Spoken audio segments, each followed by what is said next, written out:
बोलो गिरिराज महाराज की।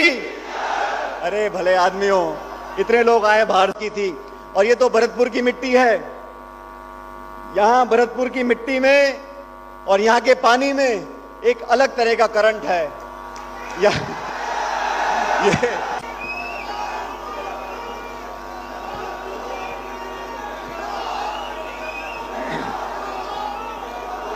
राज्यसभा में सांसद हमारे भाई जयंत चौधरी जी, आदरणीय पूर्व राज्यपाल सतपाल मलिक साहब, मंत्री सुभाष गर्ग जी, धर्मेंद्र यादव साहब, श्रीमती चारू चौधरी जी,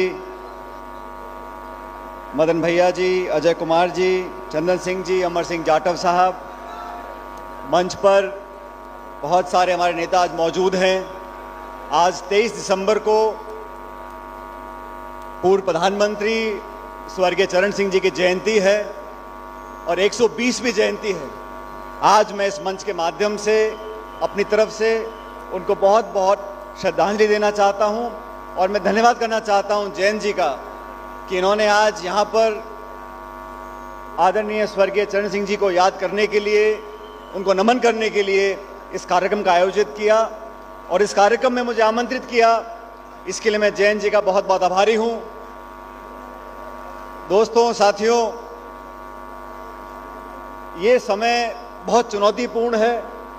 अभी आपने हमारे आदरणीय सतपाल मलिक जी का भाषण सुना।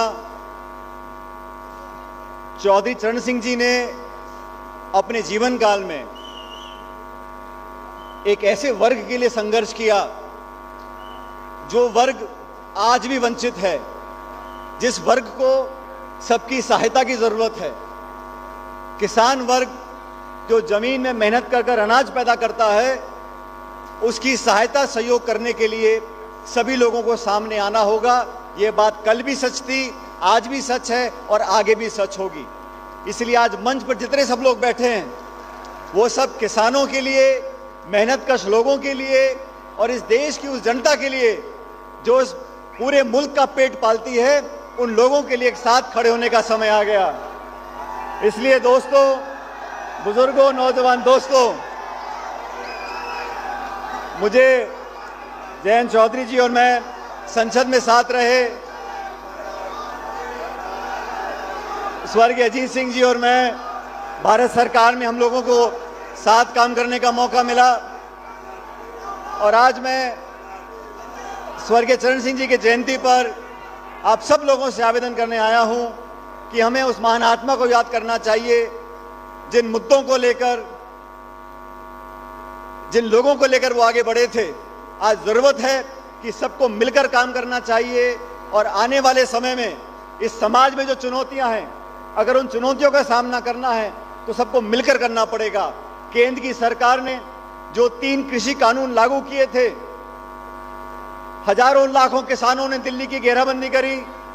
जयंत जी ने पूरे पश्चिम उत्तर प्रदेश में मुहिम को साथ दिया और अंत में केंद्र सरकार को अपना सर झुकाकर माफी मांगकर वो तीनों काले कानून वापस करने पड़े।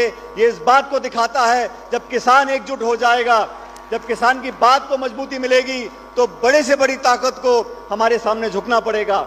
आज 2 बीघे में, 4 बीघे में खेती करने वाला किसान किन चुनौतियों का सामना करता है? खाद की, बीज की, बिजली की, पानी की क्या दरें हो गई हैं। और ऐसे कानून बना दें जो किसान की कमर तोड़ दे, ऐसे लोगों को मुंह तोड़ जवाब देना बहुत जरूरी है। मैं राजस्थान की धरती पर जो सब हमारे अतिथि बाहर से आए हैं उनका स्वागत तो करता हूं, लेकिन आप सबसे मैं विनती करना चाहता हूं कि केंद्र में बैठे लोग जो किसान विरोधी नीतियों को लागू करना चाहते हैं, चंद उद्योगपतियों की जेब भरना चाहते हैं, जिन्होंने इस देश के संसाधनों को बेचने का काम किया है, चाहे हवाई अड्डा हो, रेलवे लाइन हो, बिजली कंपनी हो, तेल कंपनी हो, बीमा कंपनी हो, सबको औने पौने दाम पर जो बेचने का काम कर रहे हैं, इस घटनाक्रम को रोकने के लिए सबको साथ आना पड़ेगा। और भारतीय जनता पार्टी जैसी पार्टी जो लोगों के विरोध में काम करती है, उसको मुंहतोड़ जवाब देना पड़ेगा।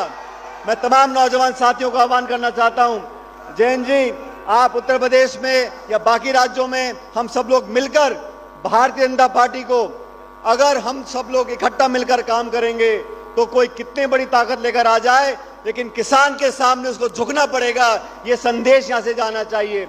आज हम चरण सिंह जी को याद करते हैं, उन्होंने हमेशा विचारधारा से उठकर किसान की बात की थी, नौजवान की बात की थी, किसानों को जोड़ने की बात की थी।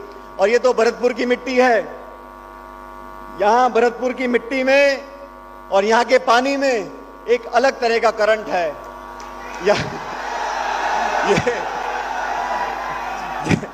जैन जी, ये वो भरतपुर है जहां स्वर्गीय राजेश पायलट जी ने अपना पहला चुनाव लड़ा था। मैं उस वक्त 3 साल का था और तब से यहां की जनता ने, 36 कौम के लोगों ने, चारों धर्म के लोगों ने मुझको, मेरे परिवार को असीम प्रेम और प्यार दिया है। इसलिए यहां की जनता का ऋण भरतपुर के लोगों का, भरतपुर के मतदाताओं का, यहां जितने नौजवान आपको दिख रहे हैं, ये शायद पैदा नहीं हुए थे 1980 में, लेकिन ये सब जानते हैं कि इस मिट्टी से हमारा जो लगाव है उसे दुनिया की कोई ताकत नहीं तोड़ सकता। और इस लगाव की